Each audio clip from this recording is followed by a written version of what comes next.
Dick Dady and I and others just met with the majority leader, and we now know where we stand, which ain't too good, as they used to say.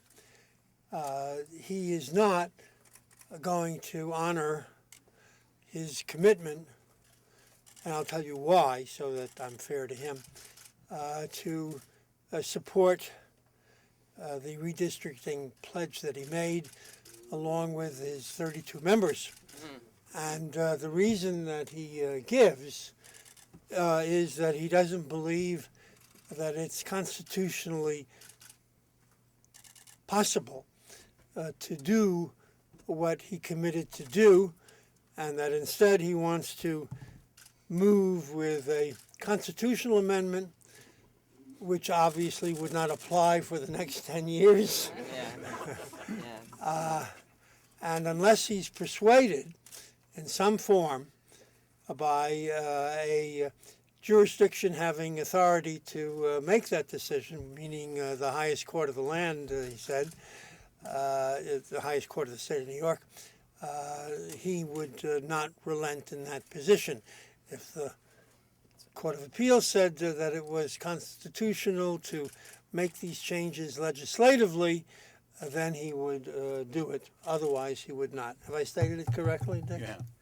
Okay, so that's, of course, not acceptable to us, because the constitutional objections that he is making today were not made when he made the commitment, and we believe it is simply an effort to derail the whole operation.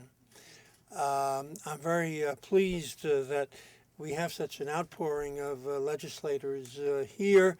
I'm not going to take the time to mention all of their names, because that'll take a half hour. But I'm very, very grateful that you all came. But I do want to, especially because I told them I would, I want to mention the three leaders of the movement for the change in the drawing of lines. And I'm really very grateful to them, and I wish they would just step up front, as I call their names. Senator Mike Chinaris, Senator David Valesky, and Assemblymember Hakeem Jeffries. Are the three here? Okay. They have led the fight and continue to lead the fight. Now, one of the things that was positive that came out of the meeting with Dean Skelos was I asked him, could we get a joint sponsorship operation going in support of the governor's bill?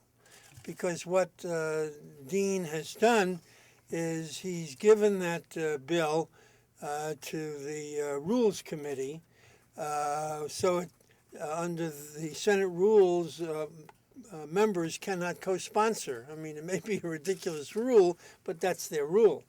And in order to convey the strength of the movement, Democrat and Republican, in the Senate, we would like an opportunity to have the legislation, the governor's legislation, co-sponsored. And he said he would not object to that if we could find a member, Republican or Democrat. He would not urge Republicans to oppose it. They are free to do what they want on that issue. So at this moment, because the Republicans are in the majority there, we would prefer a Republican lead co-sponsor. And then if we can't find one for whatever reason, then we would seek a Democratic sponsor, so that the members of the Senate, and I believe the number is 54, who have co-sponsored the legislation in one form or another by their pledges, that is to say they would co-sponsor the legislation through their earlier pledges, that they would have that opportunity.